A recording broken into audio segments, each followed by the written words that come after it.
We all know potatoes, and the internet is basically filled with potato recipes. I found these ones cute, round-shaped ball potatoes that normally people boil, but I tried to be a bit edgy and I wanted to fry them, so let's go!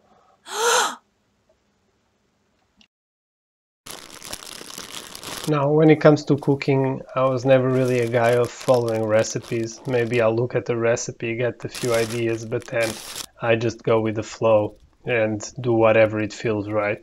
And this is a great way to learn, but also a great way to fail. So if you want to sort of shorten your learning curve, do follow a recipe and adapt within the notion of that recipe rather than just winging everything. So stay tuned till the end of the video and you'll see what I mean.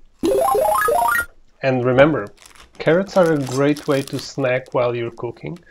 They're very low cal, they're very tasty, there's plenty of fiber, it's good for you. So eat carrots, your body will thank you.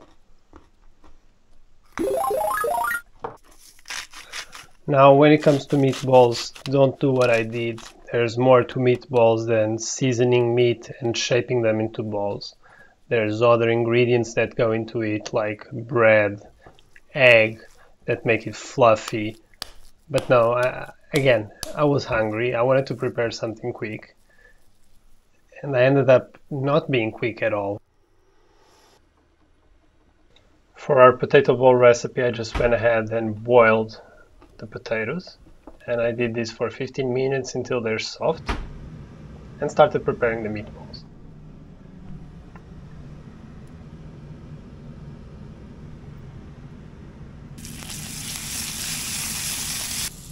Once the potatoes were done, I drained them. Props to you if you can do this one-handed.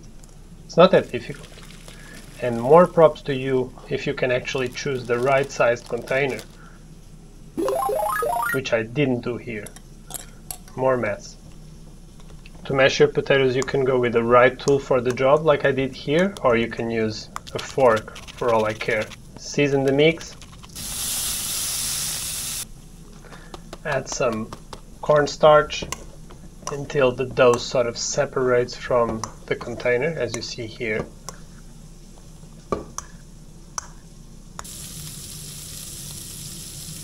And if you're having trouble opening your bottle of oil, this is a sign that you're doing something wrong. This is my big learning for this video and this recipe. See how much I struggle? It's like Carl Jung with synchronicity, sort of the notion of synchronicity. If things are not working for you, it's kind of a sign. And I'm not a superstitious guy, but here it's a clear example.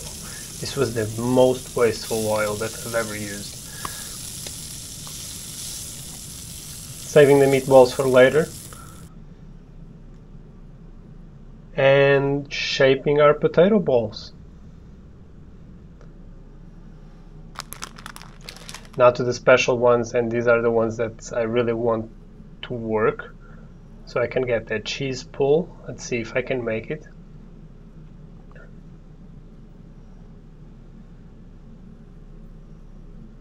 Et voila! For some reason, I look at the breadcrumbs and I think, I'm not gonna need this. I put it back in the cupboard. Why? Just why? The oil is cold. And now it's warming up, and I'm really proud of it. I'm really like going, this is gonna work, this is gonna be great. But then, after a few minutes, I see all this foam. And the potatoes are not changing color. Definitely a failure. They're not frying at all. So I think in the end we do need a batter.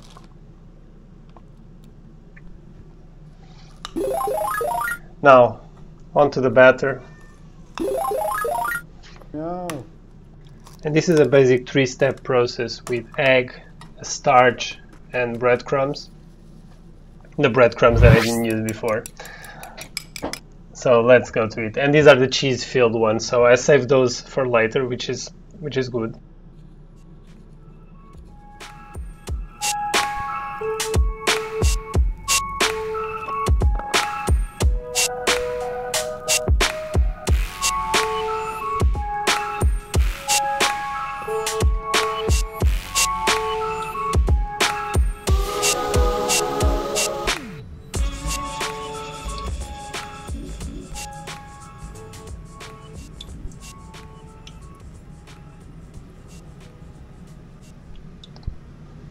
so sad.